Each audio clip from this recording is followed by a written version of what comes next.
Okay, man, so the Nuggets win game one. It ended up being 11 points by the end, but it did feel a little bigger than that. I mean, you give credit to the Heat for making it a little interesting in the fourth there. Shout out to Haywood Highsmith.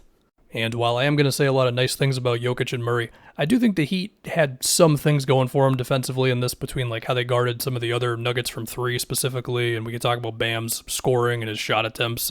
But yeah, especially Jokic and Jamal Murray as well, they were doing their thing in this one. Although it started off with Aaron Gordon being like, oh, wait a minute, Gabe Vincent's on me in transition right now? Okay, let me get the seal. I know Jokic is going to find me the ball. Was that proper English? I don't know. Shows you just how difficult this team is to guard because I haven't even gotten to Jokic and Murray yet. Although we'll do that right now. There really is just a pro and a con to every type of defense against these two, man. I mean, we did see Miami try out the zone with Jokic on the court a little bit more in that fourth quarter. And for what it's worth, I do think there were some possessions where the Heat could feel okay, where the Nuggets were like a little hesitant or like it took them a little too long to get it to Jokic in the middle of the floor. But at the same time, this is Jokic. And so one time he screens for Murray, gets to the middle of the floor, forces the attention on him. Jeff Green cuts. Jokic makes that pass because, of course, he makes that pass. Another play against the zone late there where just gets to the middle of the floor, just get into the push shot. I mean, it sounds simple, but that's the thing with Jokic. Like, he just makes the game simple. Moving away from the zone, I mean, look, when it's Bam in single coverage guarding Jokic in the post, he makes that turnaround jumper from like 15 feet or whatever that was in the fourth quarter. Early in the game, he had Cody Zeller on one possession and he backs him down very easily and gets a three-point play out of him. We got Bam in a drop versus the Jokic-Murray two-man game. There was a few plays like this, and Murray was able to cook on some pull-up jumpers.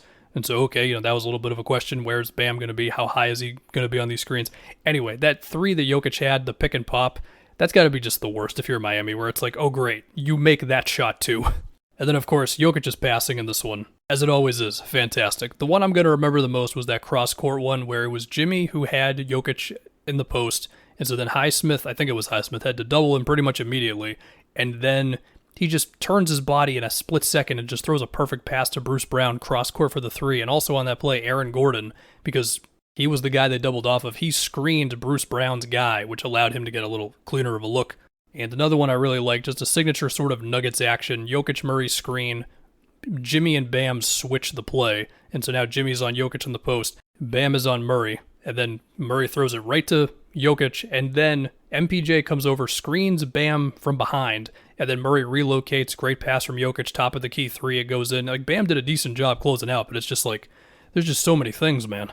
And not even to mention like the high-low stuff where like Jokic would have it at the elbow, and then Murray would throw it to him, and then immediately cut because he's getting some sort of an off-ball screen from Aaron Gordon or whatever. It's just like, they make it tough. Now, for what it's worth, again, the Nuggets did not shoot well from three, and some of that, like, okay, I think MPJ had a couple of threes that you don't like, where like nothing was really happening and he rose up with it.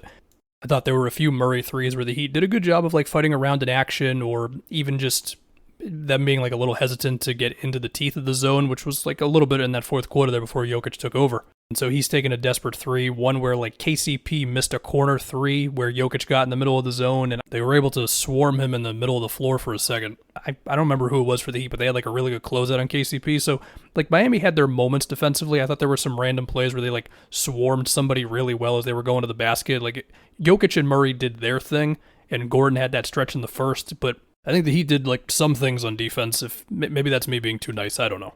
Speaking of the Nuggets defense, so we did see Jokic dropping on Bam and Jimmy screens, which in my preview for the series, I don't think I predicted that one. So I'll take the L for that. I was expecting more Jokic at the level of the screen, but no, he definitely got his drop on a little bit against Jimmy. And Jimmy had opportunities. He was missing pull-ups. He was passing out of some plays here and there.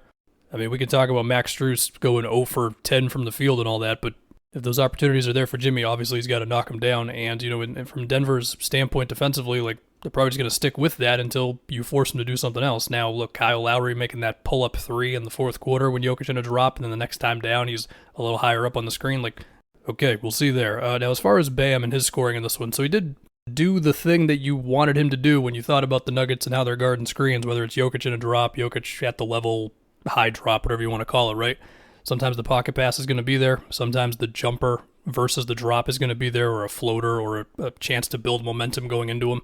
And okay, he was able to get some buckets there. He was also able to pull off little plays where, like, he's got the pocket pass and he's rolling to the rim, and then Jimmy's cutting, and then he flips it to Jimmy, and then Jimmy throws it to, like, Gabe Vincent for a three or whatever. So I think there were things to grab from this game and feel okay about if you're Miami. Now, The thing with Bam is he did take 25 shots, and it's a balancing act of like, well, you do want him to be aggressive. At the same time, do you want Bam nearly approaching 30 shots in a game in these finals?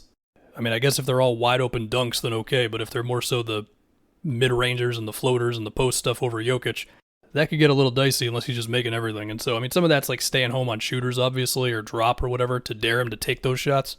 So that'll just be something to monitor as the series goes along. But again, like, he's got to take and make some of those shots. So, you know, it's a balancing act, like I said. Gabe Vincent was kind of cooking for what it's worth. And I remember one specific pull-up three he had versus the Jokic drop where he went into it with no hesitation at all. And okay, that's the sort of thing they're going to need. I don't know. They also had 2 free throw attempts in this game, which, yeah, that's going to be tough to win if that's your number. And so the obvious thing to think of there is, can we get more bully ball Jimmy? I don't know. But yeah, the takeaway from game 1, Jokic and Murray are really good.